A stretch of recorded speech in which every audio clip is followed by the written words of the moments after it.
It's a new facility for testing indoor air quality, and it basically consists of a semi-detached house which has got like an integrated air sampling laboratory in the middle. One of the houses is a passive house and the other's like a standard British build, I guess. So we've got a leaky house and an airtight house effectively. And we're treating the passive house as being a proxy for future housing in the UK, I suppose. Whereas the other house is more like most of the housing we already have. And then with the air sampling laboratory in the middle, we've got a sampling line system set up so we can sample from any of the rooms in either of the houses or outdoors, so we can switch between, which means that we can do experiments in both of the houses.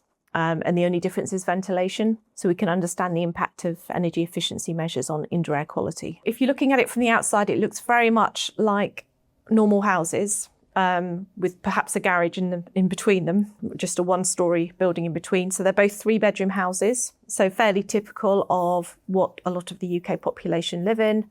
They're both naturally ventilated, although obviously the passive house has mechanical ventilation, heat recovery. With the passive house, if we turn the ventilation off, it's extremely airtight, but we can vary the ventilation rate in the passive house. The other house is much leakier. And then basically in each room, like I said, we have a sampling line so we can shut each room off and isolate it. So we can be doing experiments in the bedrooms or in the kitchen.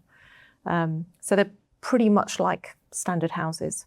They look like it from the outside and from the inside. I think when we did the final air tightness test, it wasn't quite at that standard. But for us, it wasn't about going all the way to passive house. It was more about the differential between the two. So what we wanted was something that was leaky and something that wasn't, I guess. So we can compare across a range of ventilation rates.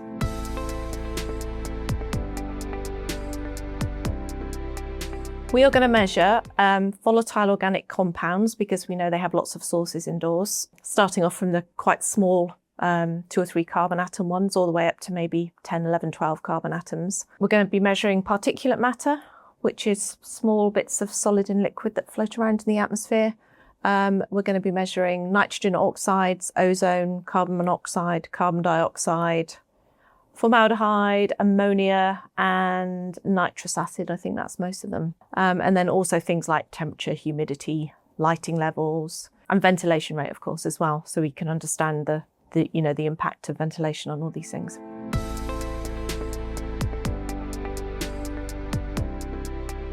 So I'm going to be talking about emissions of air pollutants from building materials generally. We've done some work at York already on that, mostly theoretical, up to date, which is why it's so exciting to get the interiors facility, because we can now start to look at some of these things in practice. So the facility was only handed over in December, so we are literally just getting going with measurements. But we have done our first measurements this week of emissions from paint, so I'll be presenting those just as a preliminary idea of what the facility can do, I guess.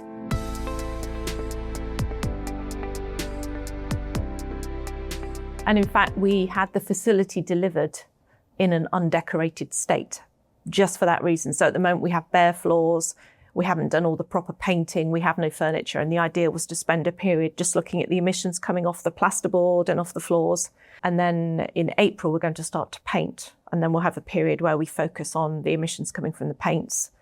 And then we've got, at the moment, about 1.5 tons of flat pack furniture stored at York, which we will start to make up and furnish the houses as well. So it's a staged approach, so we can look at the contribution from each part of that. So we'll have a really good idea of what's coming from the building materials, what's coming from the furnishing materials, and what's coming from the people once they start using. Well, we'll obviously be simulating activities like cooking and cleaning.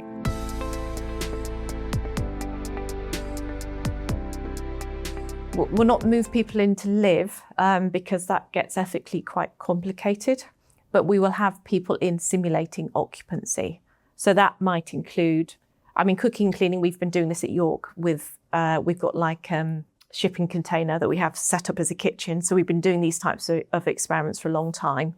So we've got protocols developed for cooking and cleaning. So we're quite confident we can do that sort of thing. We haven't looked at things like people sleeping yet, and we're quite interested in doing that. So again, it will be set up as an experiment. So people will be in the facility overnight, but it will still be an experimental protocol rather than people living there per se, I guess.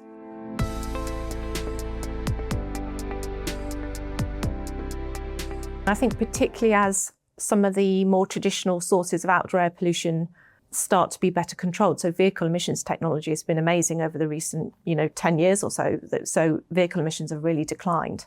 If we're now trying to pinpoint, what are the next sources of air pollution outdoors that we should worry about, then what's coming out of buildings becomes part of that discussion.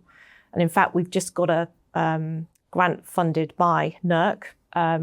I only found out last week, but that will be looking specifically at what are buildings doing for outdoor air quality and what are those impacts. So we'll be doing things like cooking and cleaning in the facility and understanding how those pollutants then go outdoors or the products of those pollutants.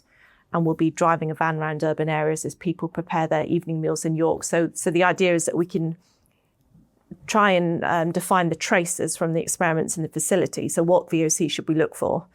And then when we're driving around York, which is far more challenging to pick up signatures from houses when you're outdoors, but what are the traces that we might be looking for?